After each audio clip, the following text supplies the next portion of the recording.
Everyone, this is me Irin Sultana and আমি এখন আছি ওয়াদার সেটে, যেটা ডিরেকশন দিচ্ছে জামরুল রাজু। অ্যান্ড আজকে আমরা শুটিং করছি উত্তর একটা হাউসে। খুব মাস্তি করে শ্যুট করেছি, আমাকে দেখলেই বোঝা যাচ্ছে বিয়ে করে এসেছি রিসেন্টলি।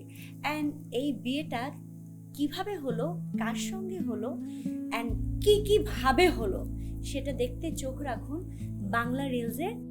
অ্যান্ড অনেক অনেক শুভকামনা বাংলা রিলসের জন্য। আমরা যারা কাজ করেছি তাদের সকলের জন্য অনেক অনেক শুভকামনা। বাংলা রিলসের যারা টেকনিশিয়ান পার্সন আছেন তাদের সকলকে শুভকামনা জানাচ্ছি এবং এই পথযাত্রা যেন অনেক সুন্দর হয়, অনেক দূরের হয়, সেটাই দেখতে চাই। অনেক ভালো ভালো কাজ হোক বাংলা রিলসে। বাংলা রিলসের সাথেই থাকি। Love you.